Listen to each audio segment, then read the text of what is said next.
விருச்சிக ராசிக்காரர்களுக்கு இந்த வாரம் ராசிநாதன் செவ்வாய் பகவான் அஷ்டமஸ்தானத்திலே பயணம் செய்து கொண்டிருப்பதால் தேவையில்லாமல் அடுத்தவர் பிரச்சனையில் தலையிடுவதை தவிர்த்துக் கொள்வது மிகவும் நல்லது.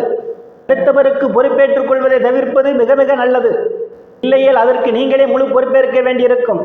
சந்திர பகவானுடைய பயணமானது இந்த வாரம் உங்கள் ராசிக்கு கணங்குடும்ப வாக்குஸ்தானத்திலும் தைரிய வீரியஸ்தானத்திலும் சுகஸ்தானத்திலும் பூர்வ புண்ணியஸ்தானத்திலும் அமைவதால் சந்திரனால் அற்புதங்கள் பல நடக்க காத்து கொண்டிருக்கின்றது. இந்த வாரம் பொருளாதாரம் மேம்படும். நீங்கள் எதிர்பார்த்து கொண்டிருந்த இடங்களிலிருந்தெல்லாம் பண வரவுகள் தாராளமாக கிடைக்கும்.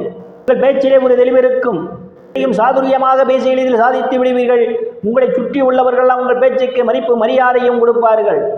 சிலருக்கு சிறு குறு பயணங்களால் ஆதாயம் உண்டு. சிலருக்கு சுப செய்திகளெல்லாம் கிடைப்பதற்கான வாய்ப்புகளும் உண்டு. ரியல் எஸ்டேட் நடத்துபவர்களுக்கெல்லாம் இது ஒரு பொன்னான காலமாகும். கூடுதலான வருவாய் உண்டு. சிலருக்கு பூமி வீடு வாகனத்தால் யோகம் உண்டு.